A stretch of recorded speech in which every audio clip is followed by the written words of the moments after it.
আজকে ফিলিস্তিনের মুসলমান মাজলুম হয়ে গেছে, চতুর্দিক থেকে হুমকি, আর আজকে তাদের চোখের কান্না। এরকম ইসলাম তো আমরা পাইনি, আর এরকম কালেমাও তো আমরা এই বাংলাদেশের মানুষ পড়িনি। আমরা তো সুন্দরভাবে চলছি, আর তাদের নিয়ে আমাদের কোনো মোনাজাতও নাই, আমাদের কোনো পরিকল্পনাও নাই। সম্মানিত হাজিরিন, এ দেশে চলছে নিজের বরাত্ম খুঁজে নেওয়া, নিজের কিভাবে আমি চলবো, মানে আমার সুবিধার্থে কি প্রয়োজন, এদেশের মানুষ সেটাই বেশি চেনে। কিন্তু একজন মুসলমান দেশ থেকে দেশান্তরে যেখানেই কাঁদুক, আপনার সেই কান্নার কিছু ছাপ যদি নিজের মধ্যে না থাকে, বিরহ যদি না থাকে, ব্যথা যদি না থাকে, তাহলে ওই মাজলুম যদি বিচার দেয়, ওই মাজলুমের বিচারের আসামি সে যে প্রান্তরে মুসলমান হোক, সেও আসামি। এজন্য মাজলুমের চোখের পানিকে রাসূলুল্লাহ সাল্লাল্লাহু আলাইহি ওয়াসাল্লাম বলেছেন প্রাধান্য দাও, মাজলুমকে সহায়তা করো, মাজলুমের পাশে দাঁড়াও, মাজলুমের পক্ষে কথা বলো, মাজলুমকে শক্তি যোগায় দাও। আল্লাহ তাআলা আমাদেরকে আমাদের এই ফিলিস্তিনের ভাইদের উপর আল্লাহ রহমত বর্ষিত করুক, জোরে বলেন আমিন। আল্লাহ তাআলা ঈমানি শক্তি দান করুক, জোরে বলেন আমিন।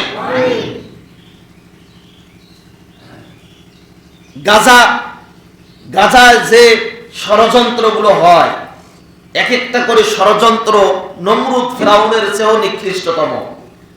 আল্লাহ তাআলা তারা যদি ফিলিস্তিনের মুসলমানদের উপর সহায়তা না করে, আল্লাহ না করুক, এদের অবস্থা ফিরাউনের মতো হবে, এদের অবস্থা ফিরাউনদের মতো হবে। আল্লাহ তাআলা ফিলিস্তিনের মুসলমানদেরকে হেফাজত করুক, জয় বলেন আমিন।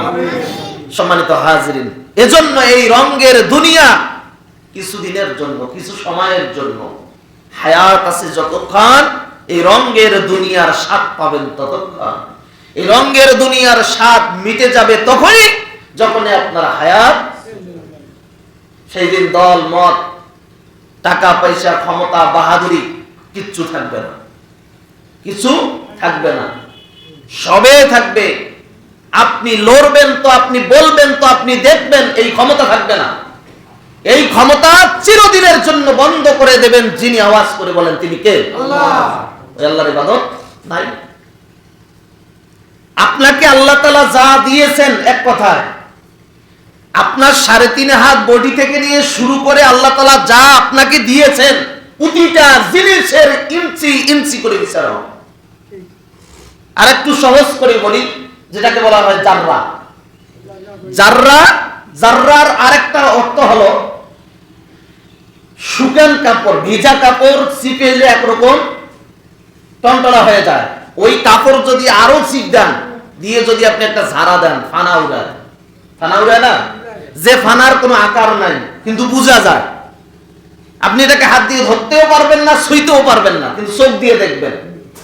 আল্লাহ তাআলা বলেন, পৃথিবীতে আমি আমার বান্দাদেরকে যা দিয়েছি, এর হায়াতের জিন্দেগিতে সে যে পেয়েছে আমার পক্ষ থেকে, এর প্রতিটা জিনিসের জাররা জাররা পরিমাণ হিসাব আমি রব নিব। কে নেবেন? সবাই বলেন কে নেবেন? আল্লাহ তাআলা। এজন্য এই রঙের দুনিয়া পাওয়ার পরে এত উদাস হওয়ার কোনো কারণ নাই। এই দুনিয়া ছাড়তে হবে, এই দুনিয়া চিরদিনের জন্য নয়। এজন্য ওমর রাদিয়াল্লাহু তাআলা আনহু, এত বড় সাহাবী, যার ব্যাপারে নবী করিম সাল্লাল্লাহু আলাইহি ওয়াসাল্লাম বলেছেন যে আমার পরে যদি কোনো নবী আসতো, তাহলে খলিফাতুল মুসলিমিন হযরত ওমর রাদিয়াল্লাহু তাআলা আনহু। সুবহানাল্লাহ বললেন হচ্ছে। তার ব্যাপারে কোরআনুল কারীমের আয়াতও নাজিল হয়েছে। আমাদের নবীর পরে যদি কোনো নবী আসতো, তাহলে ওমর রাদিয়াল্লাহু তাআলা আনহু আসতো। আর পৃথিবীতে এত সম্মান অর্জন করেছে ওমর রাদিয়াল্লাহু তাআলা আনহু, পৃথিবী যতদিন থাকবে ওমরের বই বাধ্যতামূলক, ওমরের ইতিহাস বাধ্যতামূলক। ইসলামী রাষ্ট্র কায়েম করতে গেলে ওমরের ইতিহাস বাধ্যতামূলক, মুসলমানদেরকে অনুসরণ করা লাগবে। কারণ গোটা পৃথিবী মুখরিত সমাজটাকে সুন্দর সমাজে পরিণত করে, যে অশ্লীলতা সমাজটাকে শুধুমাত্র আইনের দ্বারায়, চোখের ইশারায় বাঘ আর ছাগলে এক কূপে পানি খায়, সেই রাষ্ট্রের নায়ক হলো খলিফাতুল মুসলিমিন হযরত ওমর রাদিয়াল্লাহু তাআলা। সুবহানাল্লাহ। তার শাসনামলের কথা বলি। তার শাসনামলের শেষে খলিফাতুল মুসলিম রাতের এক নিরঞ্জনে একিত্বভাবে সবাইকে আড়ালে ফেলে তিনি সারা দিনের হিসাব করতেন। কিসের হিসাব করতেন? এটার একটা অর্থ হলো মোরাকাবা। এটার অর্থ কি?